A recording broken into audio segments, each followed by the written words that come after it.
कुणी हुताशयाने लागतात ते राशी जळतील तैसी क्षणा मात्रे विठ्ठल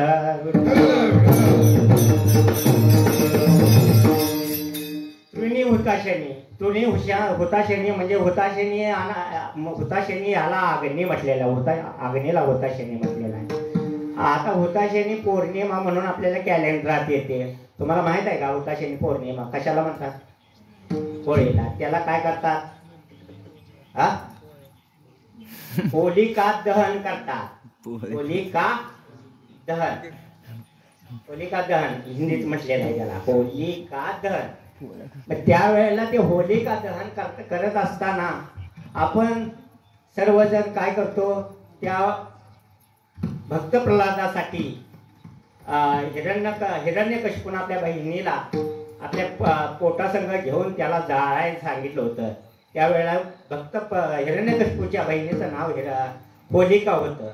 आणि त्या होलिका दहनला तिला असा वर होता की ती कधीही अग्नीनं मरणार नव्हती. परंतु त्यावेळेला ज्यावेळेला भक्त प्रल्हादाला तिनं आपल्या पोटासंग कवटाळलं आणि कवटाळ्याबरोबर पेटवून घेतलं, ती जळली आणि भक्त प्रल्हाद वाचले. ताकद कशाची? नामस्मरणाची.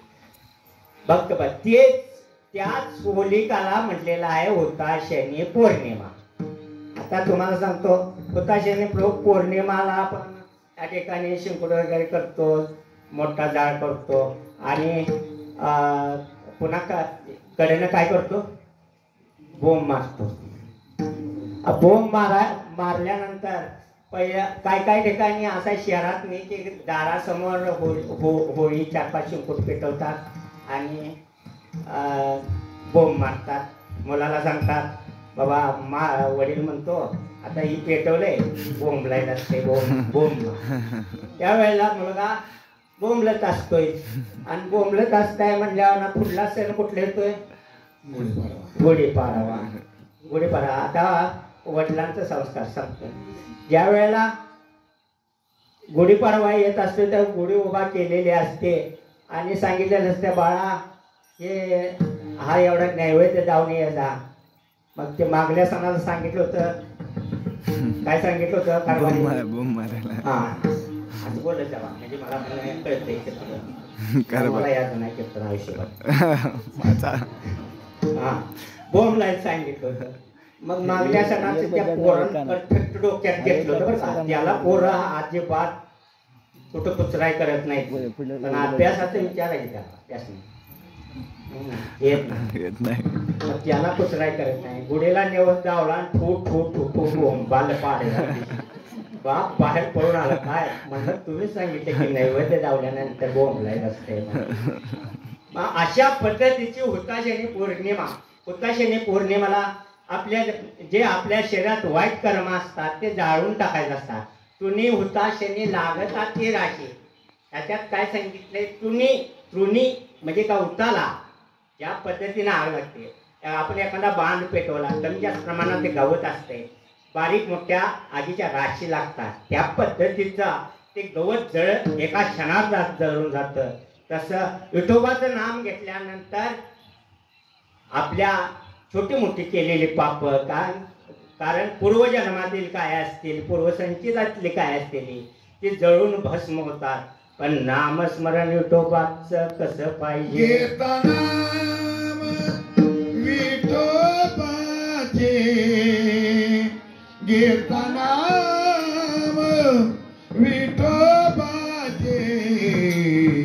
पर्वत जळतील पापाचे, पर्वत जळतील पापाचे. घेता नाम विठोबाचे, घेता नाम विठोबाचे, पर्वत जळतील पापाचे, पर्वत जळतील पापाचे. घेता नाम विठोबाचे, घेता नाम विठोबाचे, पर्वत जळतील पापाचे, पर्वत जळतील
पर्वत जळतील पापाचे.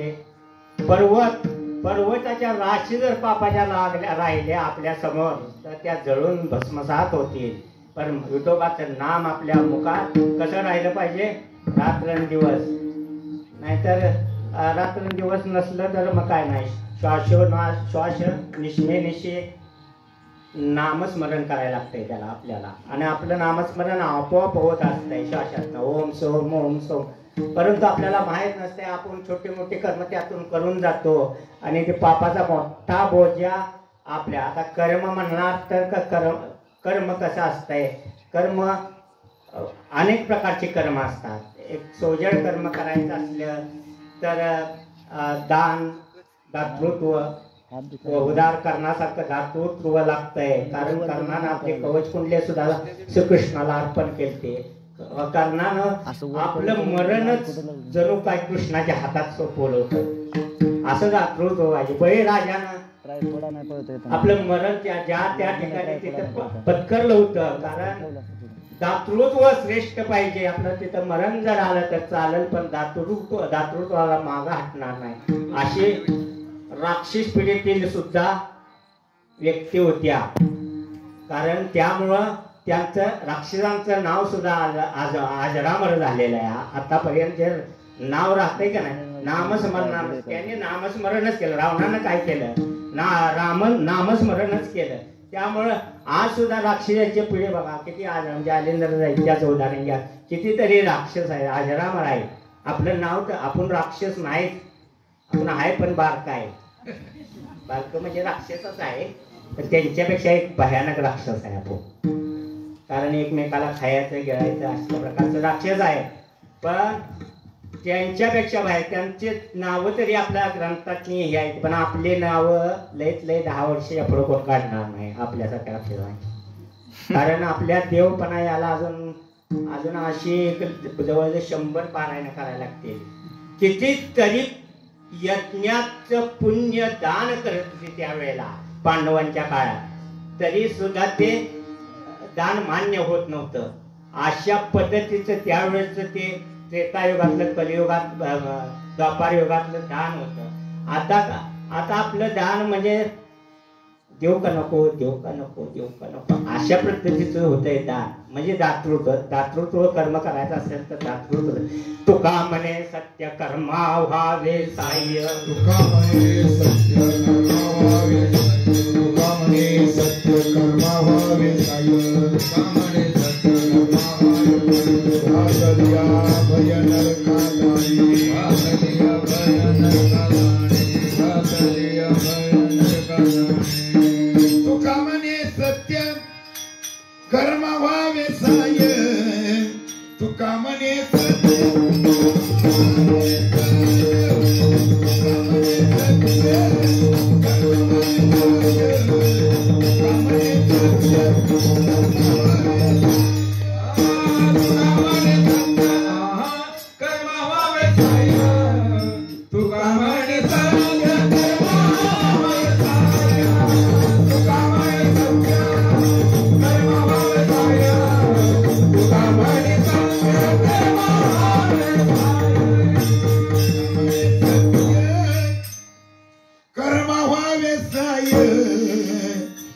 म्हणे सत्य तुका म्हणे सत्य कर्म म्हणे साय तुका म्हणे सत्य तुका म्हणे सत्य कर्म व्हावे साय तुका म्हणे सत्य कर्म व्हावे साय तुका म्हणे सत्य कर्म व्हावे साय तुका म्हणे सत्य कर्म व्हावे घातलिया भय नरका जाय घातलिया भय नरका जाय घातलिया भय नरका जाय घातलिया भय नरका जाय विषय तो झाला नारायण विषय तो झाला नारायण विषय तो झाला नारायण विषय तो घातलिया भय नरका जाय घातलिया भय नरका जाय घातलिया भय नरका जाय घातलिया भय नरका जाय विषयात चांगला झाला नारायण विषयात चांगला झाला नारायण विषयात चांगला झाला नारायण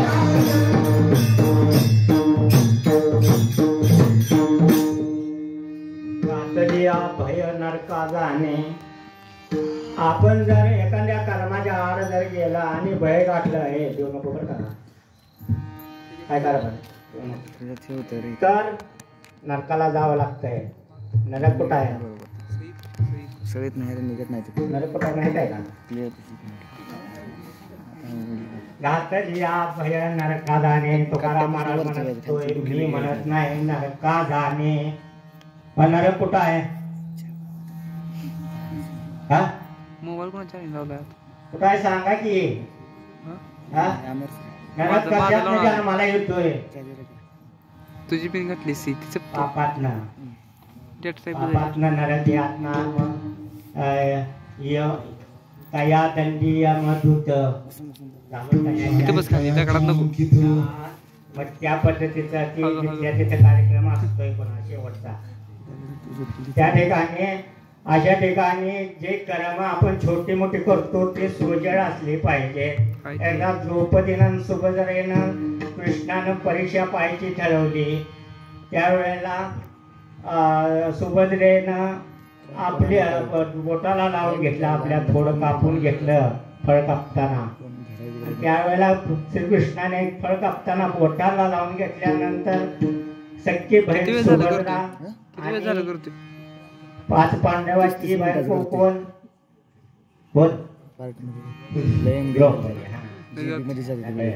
ती पण बहीणच. 3 मिनिटाचा व्हिडिओ. मग आता बहीण म्हणल्यानंतर ते इकडं तिकडं बघायला लागली सुभद्रा. हात ओळखायला लागली. चिंध्या बोचकं कुठं आहे तर काय आहे तर तोपर्यंत रक्त तिथे जाईल. सुभद्रेनं काय दिसणं आपल्या अंगावरला शालू फाडला आणि बोटाला चिंध्या बांधल्या. त्यावेळेला ज्या वेळेला भगवंतानं एका चिंधीच्या बदलात काय दिलं अनेक अशा साड्या भरभरून दिल्या. कोणत्या वेळेला? द्रौपदीची वस्त्र हरणाच्या वेळेला. फार काय सांगत मी बसत नाही ती सगळ्याला माहिती असते. परंतु त्या वेळेला फक्त नामस्मरणात एवढी ताकद आहे. नाम उच्चारिता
पुढे उभा जगजेठी ऐसे धरून या ध्यान मने करावे चिंतन. मनाला आपल्याला वळण लावलं पाहिजे. मन हे चंचल आहे. त्यासाठी मनात येते धाव देही राहे विठोबाचे पायी. मन हे लय चंचल आहे. मन आपल्याला जे काय करायला होते ते फक्त मन आहे. 10 इंद्रिय आहेत. 5 ज्ञानेंद्रिय आहेत, 5 कर्मेंद्रिय आहेत. त्यातलं लय बेकार म्हणजे लय चंचल म्हटल्यानंतर मन आपल्याला काय वाटतं ते करायला लावतंय. तिकडं ही इंद्रियांना चल म्हणा तिकडं न्यायला लागतंय. अशा पद्धतीचं हे मन आहे. आणि मन हे असं आहे कारभारी. मन हे असं आहे जिकडं आपल्याला दिसत त्या वाटेला ती नेऊन ठेवतंय. अलीकडे डोळं पापतात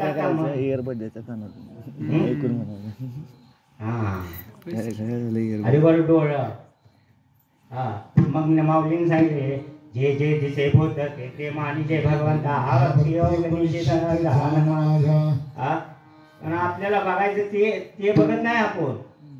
अलीकडे डोळं पाप करतात आणि पुन्हा त्याच्या पाठीमागून काय जातंय मन गेल्यानंतर इंद्रिय 10 इंद्रिय आणि मनासकट सगळी गेल्यानंतर जर त्या पापावर पडली ती सगळी इंद्रिय तर आपलं काय कर्म जाईल का आयुष्यभर. पण ह्या ठिकाणी सांगितलंय, ह्या ठिकाणी तुकाराम महाराजांनी सांगितलंय विष्णू मूर्तीपाद पाहता चरण ते कर्म कोणा राहू शके.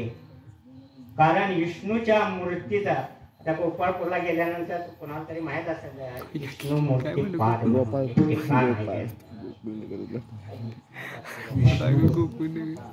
विष्णू मूर्तीपाद. त्या ठिकाणचं जर तुम्ही दर्शन घेतलं किंवा असंच अर्थ होतोय असा माझ्या अभंगाचा भावार्थ नाही. पण विष्णूच्या पायाचं जर तुम्ही दर्शन घेतलं. विष्णू कोण हो? देव. विष्णू कोण? ज्यानं भक्तासाठी 10 अवतार घेतलं तो विष्णू. आणि तो मेन विष्णू परब्रह्म, त्याला परब्रह्म म्हटलेला आहे. आणि विष्णूने भक्तासाठी 10 अवतार घेतलं. अगोदर विष्णू आणि लक्ष्मीच होती, बरोबर आहे.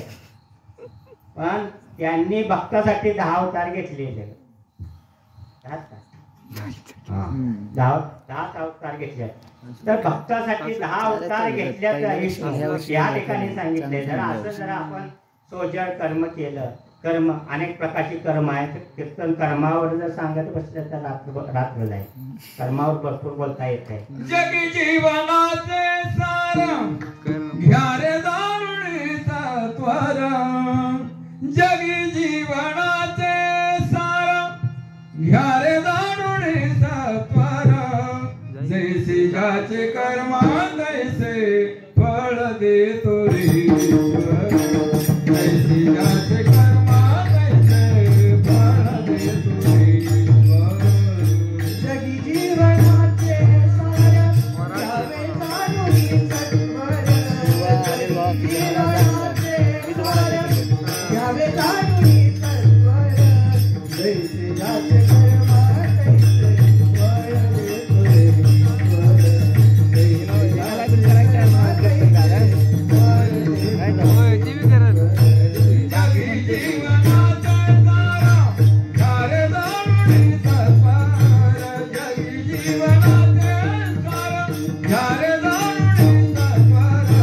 जैसे ज्याचे कर्म तैसे फळ देतो रे. कर्म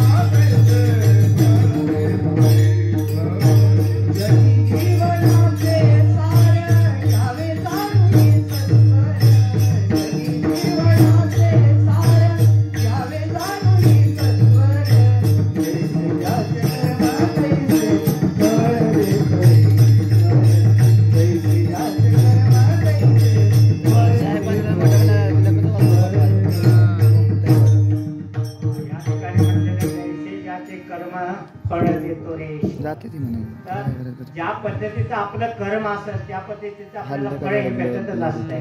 कारण पूर्वजन्माचं काय सुकृत असतंय, ह्या जन्माचं काय असतंय, काय पाठीमागच्या 7 जन्माची. आता फळं भोगण्याची पद्धत बघा काय आहे. फळं भोगायला आपल्याला हितच लागतात. कारण भरपूर असा अट्टहास केल्यानंतर फळं का भोगावं लागतात माहिती आहे का. आपण आपल्या मुलांना योग्य संस्कार देत नाही, त्यामुळं फळं भोगावी हितच लागतात. तर मुलगी 2 कुळाचा उद्धार करत असते. मुलगी किती कुळाचा उद्धार करते? 2 कुळाचा. कुठे सासरकडली 21 आणि माहेरकडली 21 अशी 42 कुळाचा मुलगी उद्धार करत असते.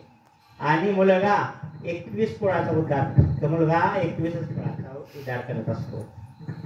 पण कर्म जर आपलं बिंडोक असलं, समजा आता बिंडोक म्हणतो कारभारी, तर मुलगी जर व्यभिचारी निघाली तर ती आपल्या 42 गोळ्या 21 आणि 42 नव्हे 42 किती 84 कोराना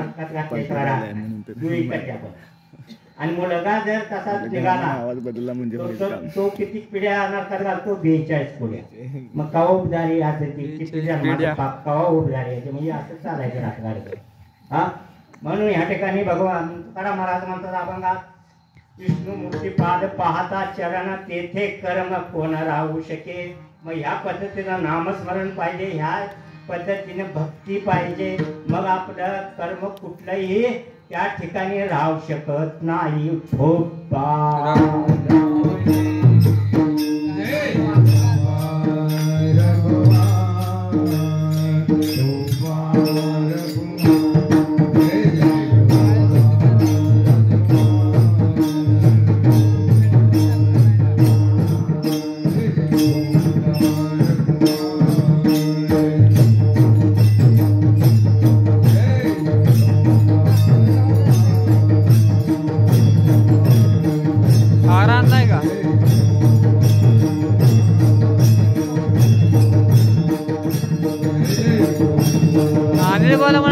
त्याला काय होतंय?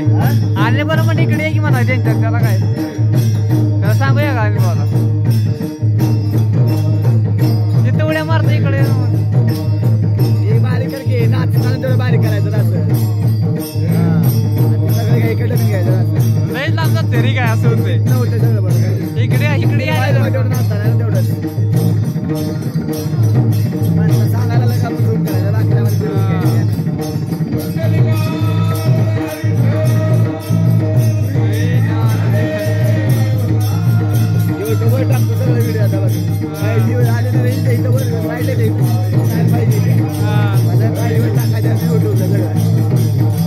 दरवर्षी टाकाय साल टाकून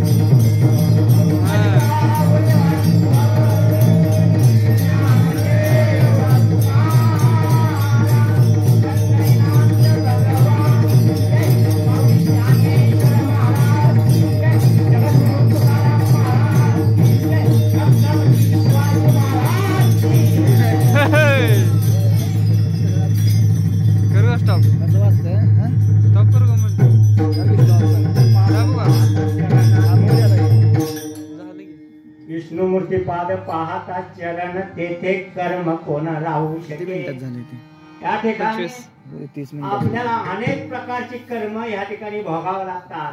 कारण आपल्या जीवनामध्ये ह्या अभंगाद्वारे तुकाराम महाराज सांगतात, आपल्या जीवनामध्ये आपण छोटी मोठी कर्म करत असतो आणि कर्म करत असताना त्यातनं आपल्याला छोटी मोठी पाप पण त्या ठिकाणी होत असतात कर्मातनं. कारण का तर आपल्याला ह्या ठिकाणी मुंगे मारायचे सत्ता नाही म्हणतो, पण आपण करोडो मुंग्या मारतो. काय आपण जे आपल्या आडवं येते त्याला मच्छर पण मारतो. जे काय वाटत ते आडवं येते पापाचं शालनच आहे. माऊली म्हणतात मानेचे भगवंत हा भक्ती तुकाराम महाराजाच्या पायात नारू घालता नारू.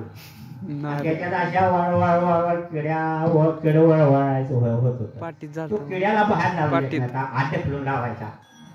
तुकाराम महाराज आणि पत्राचा अभंग म्हणून त्यांनी पंढरपूरला वारकऱ्या करवी पत्र दिली. तिथनं भेट. पंढरपूरला जाय सुद्धा गरज नाही, तर नामस्मरण केलं तर चालतं, पण पत्राचे अभंग म्हणून आहे.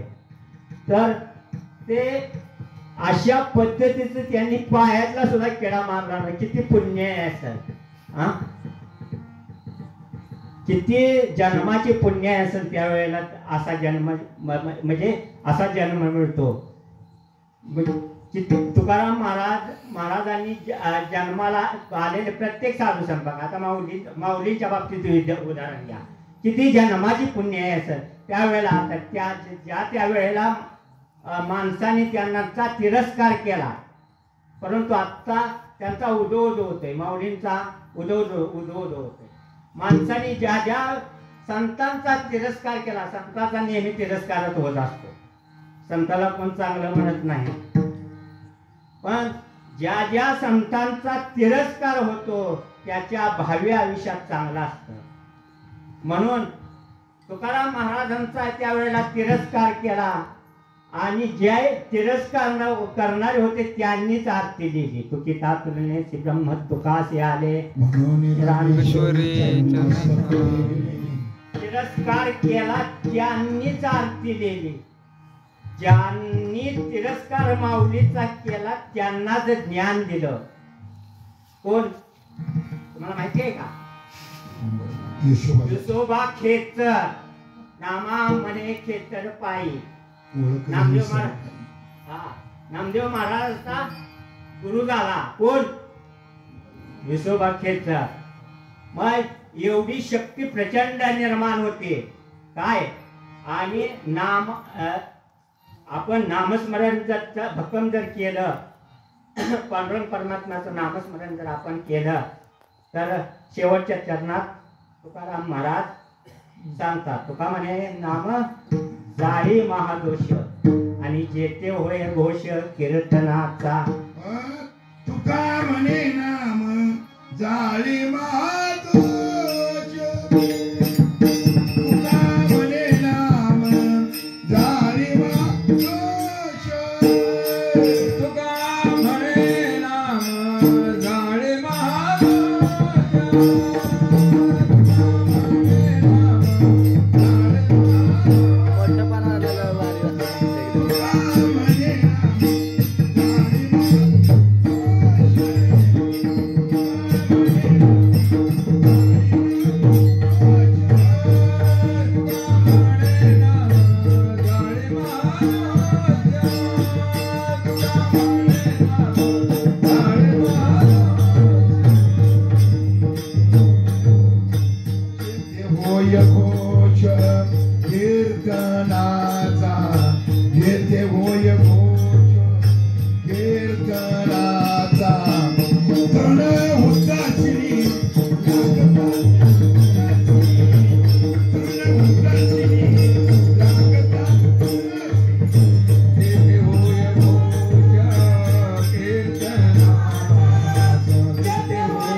सेव करा. जाळी महादोष